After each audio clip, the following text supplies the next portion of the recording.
I'm not necessarily the best person to be. I'm a mess. How are you?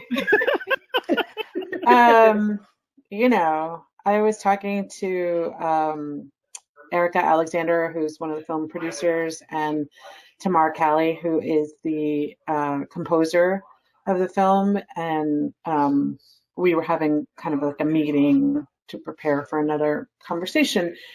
And we were just a mess.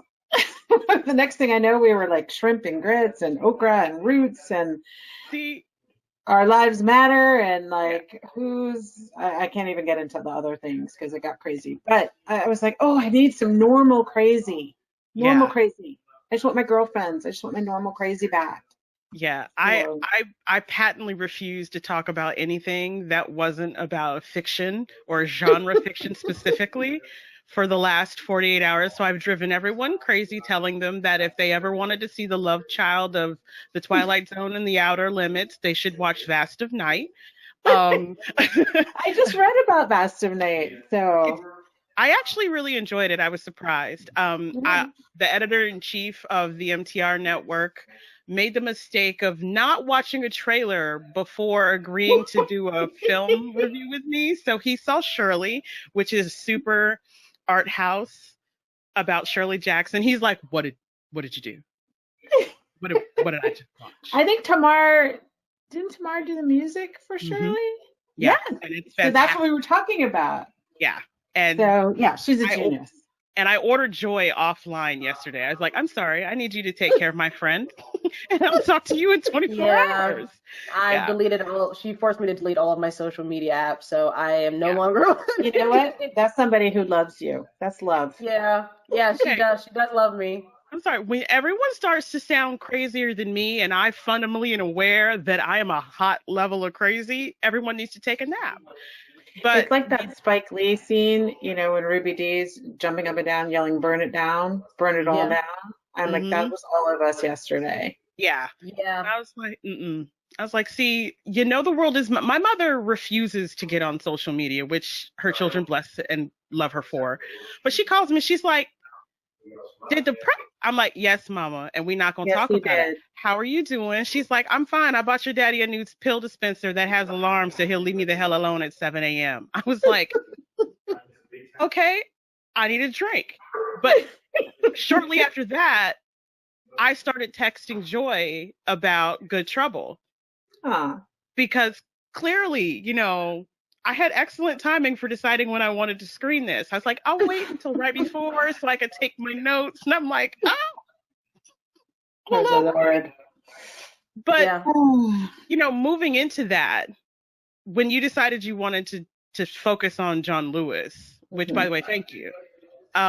What kind of motivated you to think like now's the time to talk about John Lewis and do a documentary about his life? So I had done this series, Bobby Kennedy for President for Yeah. Netflix, and John Lewis was the star of that 4 hours. Him Mhm. telling the story of how, I didn't know that he had worked for Bobby Kennedy until I started doing research for that series. And that not only did he work for Bobby Kennedy, but that he was the person who organized the rally in the Black community in Indianapolis on the day that Martin Luther King died. Talk about timing. So Right. John Lewis was the staffer who had prepared all these events for Bobby Kennedy, and then that one happens in Indianapolis on the night of King's murder. So when he told that story, John Lewis told the story, he made a point of saying the white advisors were saying to Kennedy, you can't go to this neighborhood. It's too dangerous for you. And John Lewis said, you must go to this neighborhood. You must address the crowd. And that night, Indianapolis is one of the only cities that doesn't burn. And, I think of what if we had leaders today who are addressing, acknowledging, and taking in people's rage and pain and saying, I hear you.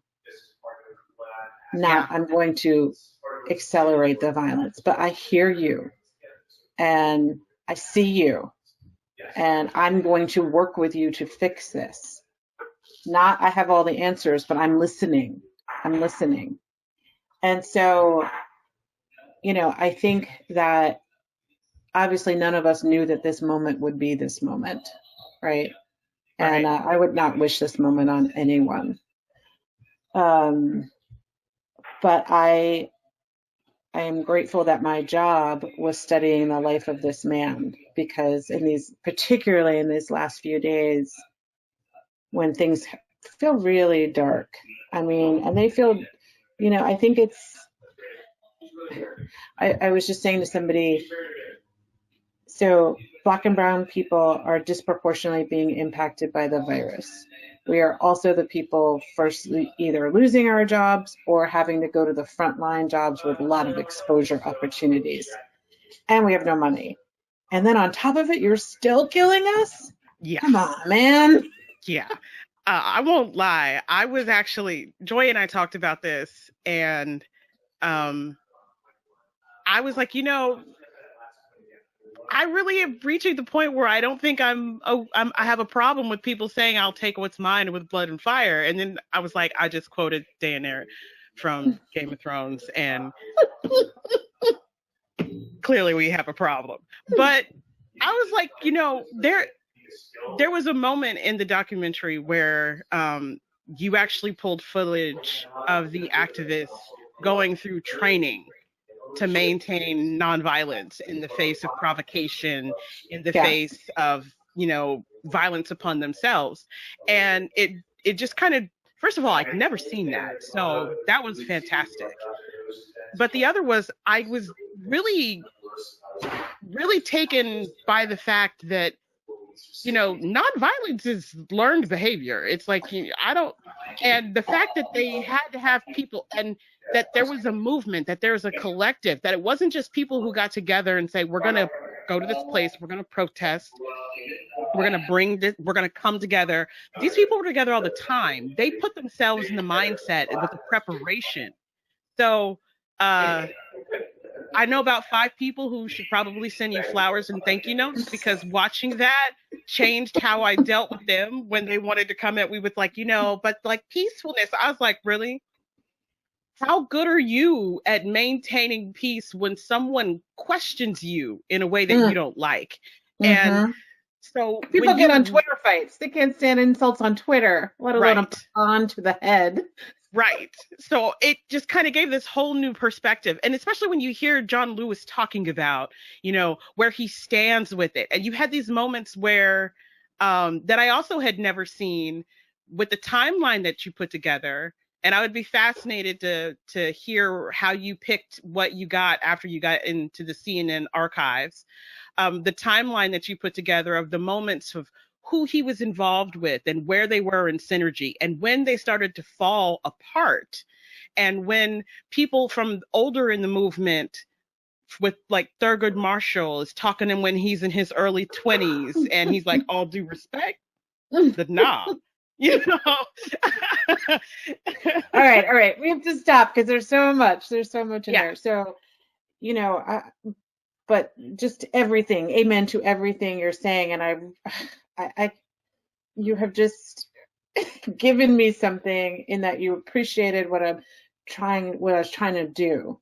And the first thing I will say is, most of us think of the civil rights leaders as brave. We'll think of them as brave all day long. We're not thinking of them as strategic. Right. And these 19-year-olds were strategic. They met for more than a year in that church basement, preparing for that moment. So they studied Gandhi. They studied the nonviolent movement.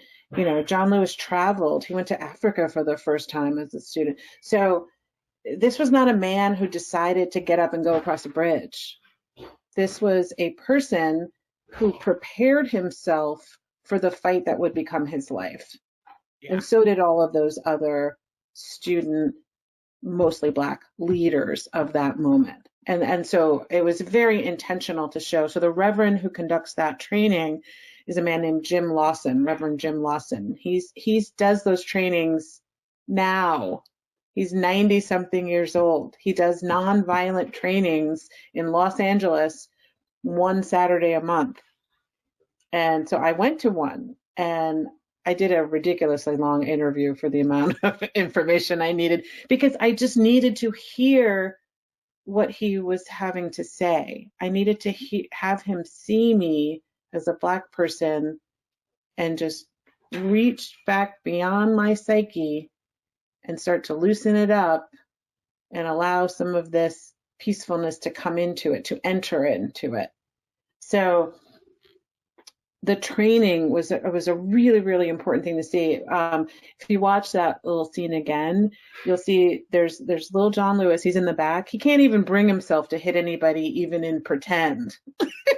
Yeah. You know, he's like, yeah, meanie. You know, like he's just not. That's not who he is. And Reverend Lawson gave him a way as a non-violent, as a person who believes in the way of peace, to be as powerful as people with weapons. Yeah. And so he found, like, that was the mentor that he found. So giving, the narrative, we have to change the narrative of the civil rights movement. It was strategic and intelligent, not only brave. Yeah. And we need to see ourselves that way. So that was a huge thing. What was the second thing you said? There was something else you just said. When you were putting together the timeline. Okay, so I had this archivist I've been working with, and he found all this great footage of John Lewis as a young man. And he was like, there's a film here, there's a film here, there's a film here. And then CNN, came to me and said, would you, they'd had success with their RBG film, which is a wonderful film. So I was like, I think they're just in the market for 80-year-olds. Like, they love 80-year-olds. Clearly. And it's a lot of life. It's a lot of life. It's a lot of life. And it allows you, for me, I really wanted to do that movie of John Lewis while he's still here. While I could talk to him and ask him about things. So it's obviously something I couldn't do with Bobby Kennedy. There were so many things I wanted to ask Bobby Kennedy. How did this change you? I'd like if I could ask him those questions, and I could ask John Lewis those questions. And he's just a very generous, giving person. My problem was like trying to keep up with him. He was just like this Energizer bunny. I mean, his schedule was ridiculous. So sometimes we had a hard time keeping up, but exploring his life. I also kind of wanted to show him what we all see, like we have that scene in the movie where he goes to the airport and people are just overcome, when they see him, or the people when he's at the rally, and he just always takes it in. He's a receptacle for everybody's, sometimes it's grief or anger. A lot of times it's love, but he takes that all in. So imagine taking that all in all the time. He is quite an introverted person, actually. He's a homebody. And so I have seen him steel himself for doing that, because he knows how much it means to people. And, these last few weeks, I know, I talk with his chief of staff, almost every day, and I know how many people just want to hear from him, because we want to have something to believe in.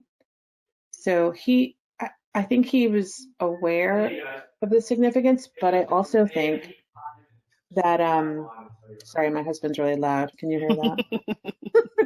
Sorry, work from home. No worries. I think that it takes a lot out of him to give that much, but I think that he appreciates it and he never takes it for granted.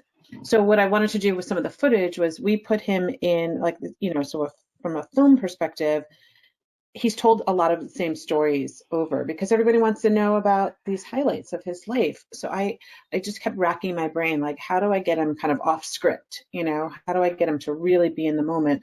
And the way that we did that was we rented a theater. I with the archivist and the editor, Jessica Congdon, we made like little mini movie of archive of his life, and put him down in the middle of it, turn all the lights down, put him on a stool in the middle of the room by himself. And he just spoke to me. He would just tell me about this moment or that moment. And I think it helped both of us kind of travel back in time. You know, sometimes he's shaking his head and annoyed. Sometimes he's like pointing out somebody. But that's also why I had him speak directly to the camera. Like, you will not ignore John Lewis. He's not just anybody's interview. Right. You need to listen to this man and what he says. So that was the cinematic way of having him tell his own story to some extent, because he is my elder. I want you to hear it from him.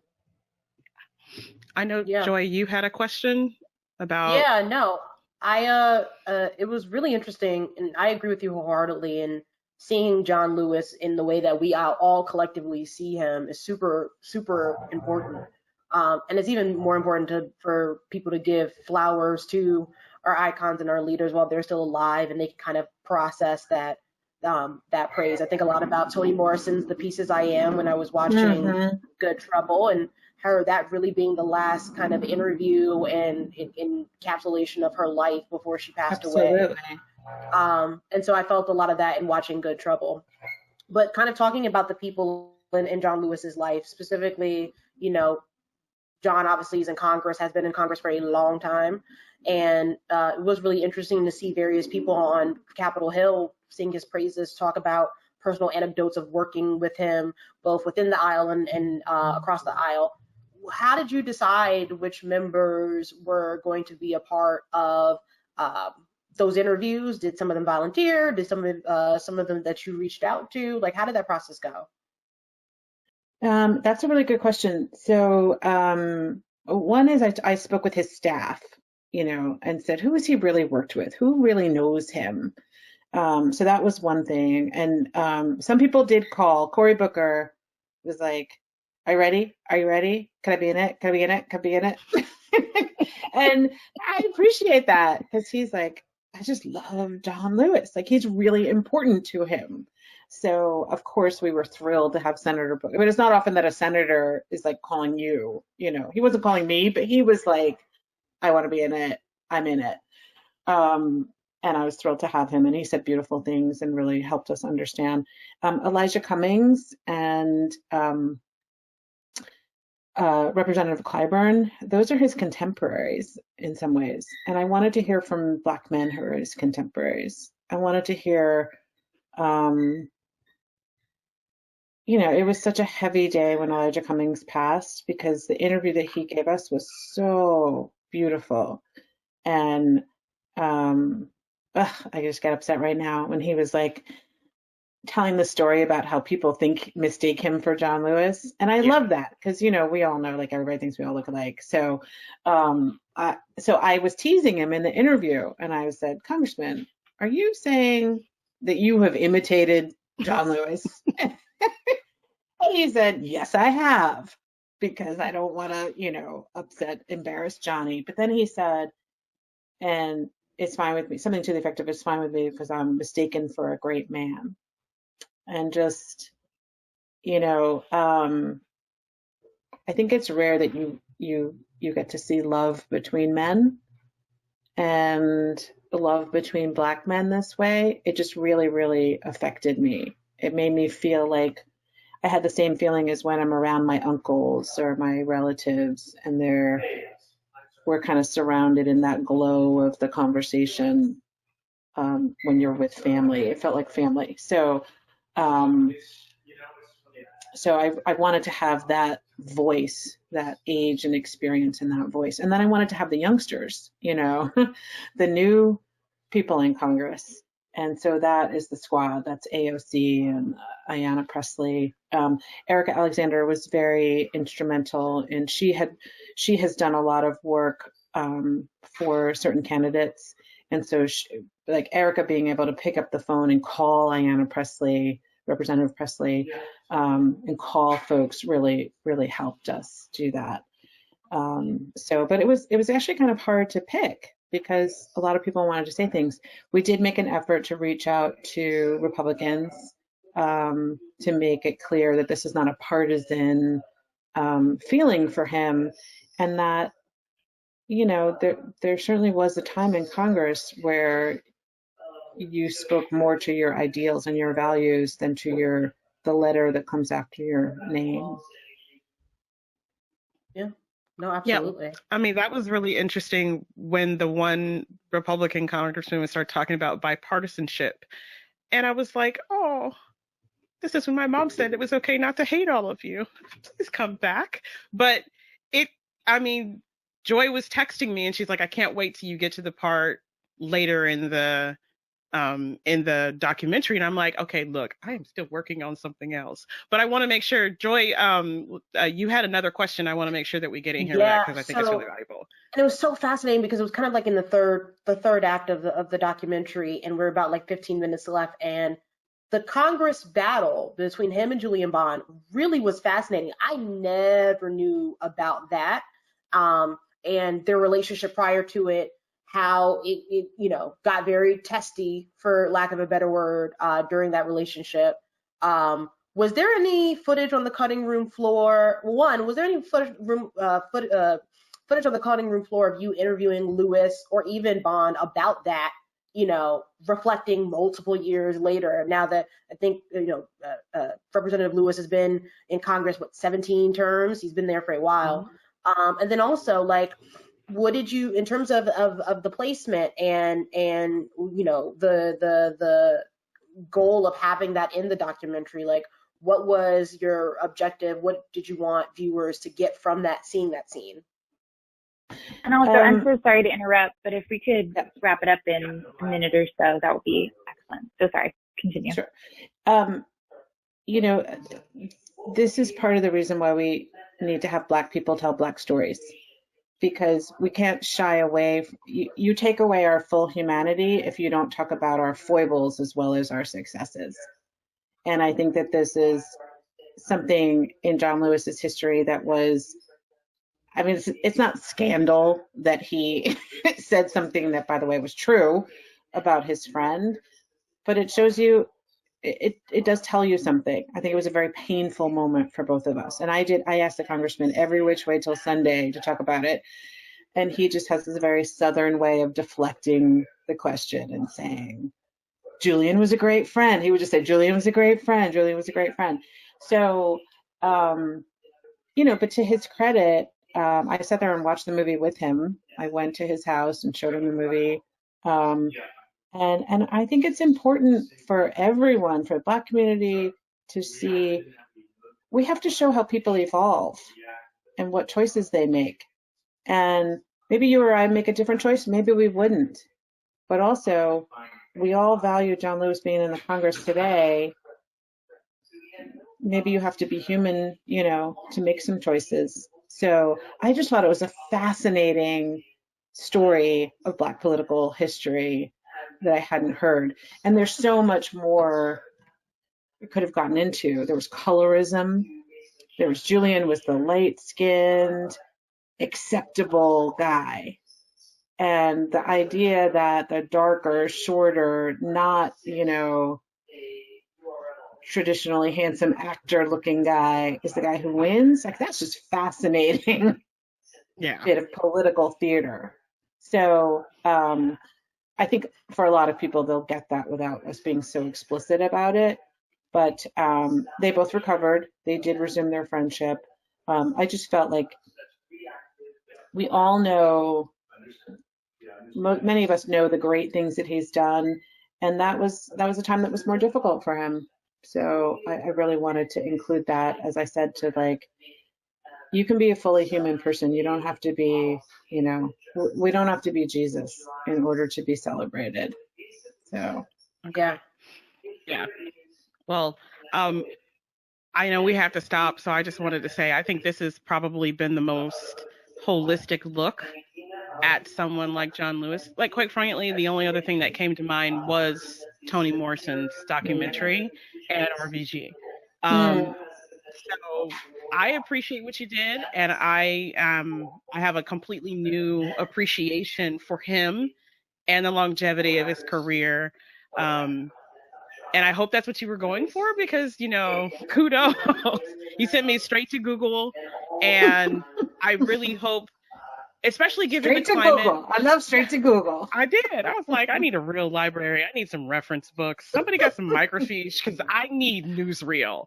But I don't think you can get any better with that being the reaction that comes out of a documentary. And given that the climate and given the time and given how very much people are Columbusing our own history, for you to be able to sit down and talk to John Lewis and have him give us perspective on not just the steps through the activism and the steps through the civil rights movement, but as Ayanna Pressley said, that we're still in the civil rights movement because we're still in the civil rights struggle. And it just was a completely different kind of touchstone from the contributions of John Lewis's life. So I just wanted to say thank you. And we will be talking about Good Trouble all over the place. And Joy, did you have anything you want to add? Because I'll babble all day. No, just thank you. The timing wasn't planned, but I think the timing is appropriate for when we are, watching this film when it does come out. What a wonderful celebration of a really very important man in this history. And again, I look forward to seeing more documentaries where we get to celebrate our Black leaders and our Black icons, and they are able to have a full 360 reflection of their lives during that time while they're still alive. And so I hope that's a trend that continues. I'm so lucky that you're continuing that trend with Good Trouble, and just thank you. Yeah, so basically what we're saying is we're going to watch everything you ever do because we like it, because you're fabulous. We liked it. We really liked it. I've been watching it since you did the one when you stopped being a lawyer. I mean, part of the reason you stopped being a lawyer and went to be a filmmaker is when my mama stopped yelling when I stopped using my law degree and became a writer. So again, thank you for being fabulous. Give me an example.